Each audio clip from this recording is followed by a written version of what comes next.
Good morning students, once again. आज हम number system जो हमारा चैप्टर है उसकी एक्सरसाइज 1.1 को डिस्कस करने जा रहे हैं। और 1.1 का जो फर्स्ट सम है उसको हम पढ़ेंगे पहले और समझेंगे इसमें क्या हमसे पूछा गया है, फिर उसका हम आंसर यहाँ पे बनाएंगे।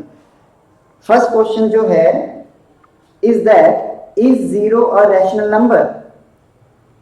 Can you write it in the form of p by q where p and q are integers and q is not equals to 0। तो क्वेश्चन में हमसे इन्होंने क्या पूछा है? क्वेश्चन में हमसे ये पूछा गया है, क्या जीरो को हम रैशनल नंबर बोल सकते हैं? क्या जीरो रैशनल नंबर है? क्योंकि जब हमने नंबर सिस्टम का बेसिक्स किया था तो हमने यहाँ वहां पे क्या क्लैरिफाई कर लिया था कि जो जीरो है वो रैशनल नंबर की कैटेगरी में लाई करता है।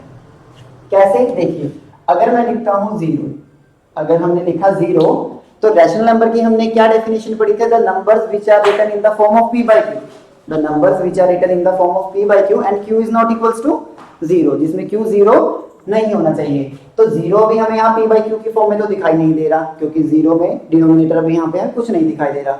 अगर हम जीरो को जीरो अपॉन वन अगर ऐसे लिख दें, अब ये p by q की फॉर्म में नजर आ रहा है, बिल्कुल यहाँ पे न्यूमरेटर भी है और डिनोमिनेटर भी आ गया। और यहाँ पे क्या कंडीशन थी कि q is not equal to zero, जो q है वो जीरो नहीं होना चाहिए। तो हमारा जो q है ये p है और ये q है। q क्या है हमारे पास? 1 है and 1 is not equal to zero. तो पहले क्वेश्चन का आंसर हम क्या लिखेंगे? Yes zero is a rational number.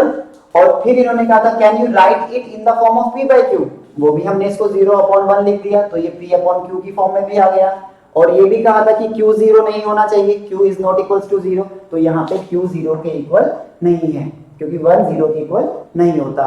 और इसमें ये भी मेंशन किया गया था वेयर p एंड q, जो p एंड q है दैट मींस हमारा न्यूमरेटर और जो डिनोमिनेटर है वो बिलोंग करने चाहिए या वो होने चाहिए इंटीजर्स। और हमको पता है जो 0 और 1 है वो दोनों इंटीजर्स में लाई करेंगे।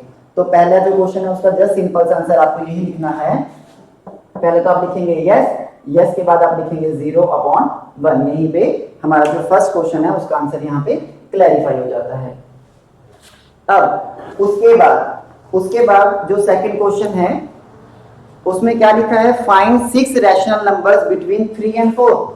हमने लास्ट लेक्चर में 1 और 2 के बीच में 10 रैशनल नंबर्स को फाइंड आउट किया था। तो उसी तरह आप 3 और 4 के बीच में भी, जो क्वेश्चन नंबर सेकंड है, 3 और 4 के बीच में भी आपको 6 रैशनल नंबर फाइंड आउट करने हैं। और उसी मेथड से आप इस क्वेश्चन को भी कंप्लीट करेंगे, जैसे हमने 1 और 2 के बीच में रैशनल नंबर्स को फाइंड आउट किया था। क्वेश्चन नंबर 3 को हम यहाँ पे एक बार कर लेंगे। Find 5 rational numbers between 3/5 and 4/5।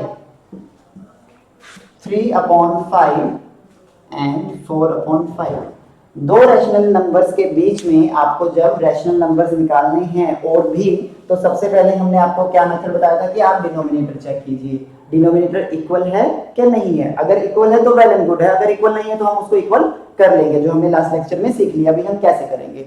तो यहाँ पे हमने क्या ऑब्जर्व किया? यहाँ पे दो रैशनल नंबर्स का जो डिनोमिनेटर है that is already equal, that is 5 and 5 which are equal. उसके बाद हमें इसके बीच में 5 rational numbers suppose find out करने हैं। हमें इन दो रैशनल नंबर्स के बीच में कितने 5 रैशनल नंबर्स को हमने फाइंड आउट करना है। तो हमने आपको क्या बताया था? जितने रैशनल नंबर आपको फाइंड आउट करने हैं उससे एक ज्यादा, तो 5 से एक ज्यादा क्या हुआ? 6। तो आपने क्या करना है? दोनों रैशनल नंबर्स को 6 से ही मल्टीप्लाई और 6 से ही डिवाइड करना है। तो ये क्या बन जाएगा हमारा पहला रैशनल नंबर? 18/30। एंड जब हम 4/5 को 6 से ही मल्टीप्लाई और 6 से ही डिवाइड करेंगे तो ये हमारा बन जाएगा 24/30। तो दैट मीन्स अब 18/30 यहाँ लिखेंगे और 24/30 यहाँ लिखेंगे, और इनके बीच में आपको 5 रैशनल नंबर इजीली आप आइडेंटिफाई कर सकते हैं, लिख सकते हैं। That is 19/30, 20/30 and so on 23/30 तक आप इसमें लिख लीजिएगा। तो ये 5 रैशनल नंबर आपके फाइंड आउट हो गए। तो यहाँ पे क्वेश्चन नंबर 3 हमारा कंप्लीट होता है। क्वेश्चन नंबर 4 का जो स्टेटमेंट है उसको एक बार पढ़ेंगे। State whether the following statements are true or false. Whether the following statements are true or false. तो दैट मींस हमें कुछ स्टेटमेंट्स दी गई है, हमें ये बताना है कि वो स्टेटमेंट्स करेक्ट है या इनकरेक्ट है।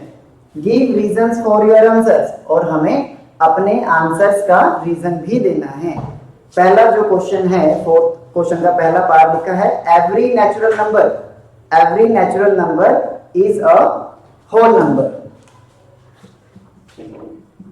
क्वेश्चन में क्या लिखा है? Every natural number is a whole number, कि जितने भी नेचुरल नंबर है वो होल नंबर होते हैं। जब हमने आपको लास्ट लेक्चर में एक डायग्राम बताया था, सबसे पहले नेचुरल नंबर, फिर उसके बाद क्या थे?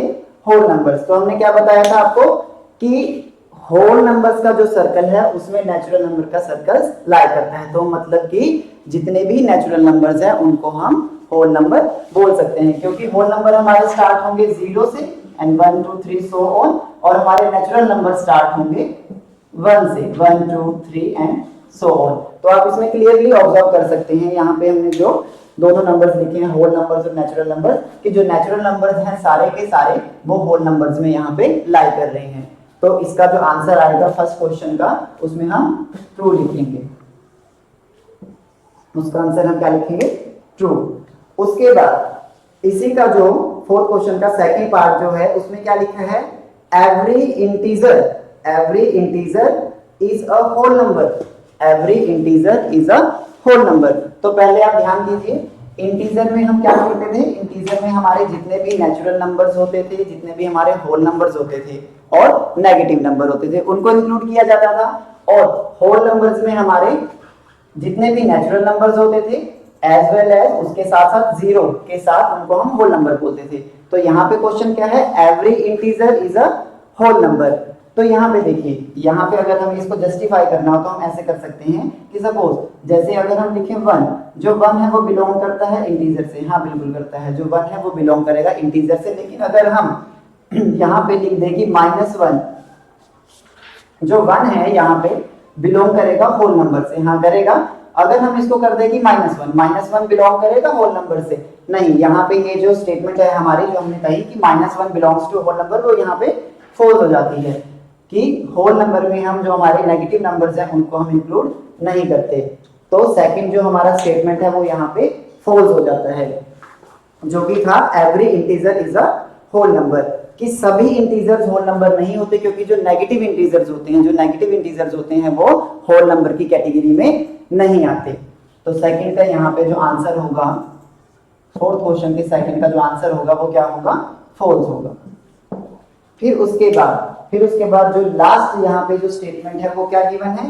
Every rational number is a whole number, कि जितने भी रैशनल नंबर्स है वो होल नंबर होते हैं। तो क्लियरली यहाँ पे भी बहुत हमें आसानी से पता लग रहा है कि रैशनल नंबर अगर सपोज हम यहाँ पे लिखते हैं 2/5, अगर हम 2/5 लिखते हैं तो वो हमारा होल नंबर से बिलोंग नहीं करेगा, क्योंकि होल नंबर में हम 0 1 2 3, दैट मींस हमें पता है कि होल नंबर में हम फ्रैक्शनल नंबर को इंक्लूड नहीं करते। होल नंबर में हम फ्रैक्शनल नंबर को इंक्लूड नहीं करते। और यहाँ पे जो 2/5 है ये फ्रैक्शनल है, तो ये बिलोंग करेगा रैशनल से। 2/5 है, 2/5 बिलोंग तो करता है रैशनल से बिलोंग करेगा, लेकिन 2/5 होल नंबर से बिलोंग नहीं करेगा। तो यहाँ पे जो स्टेटमेंट हमें गिवन थी every rational number is a whole number, वो भी यहाँ पे फॉल्स पड़ जाती है। तो थर्ड का जो भी हम आंसर लिखेंगे वो भी हमारा क्या आएगा? फॉल्स। तो यहाँ पे हमारी जो एक्सरसाइज है दैट इज 1.1 वो कंप्लीट होती है। Thank you.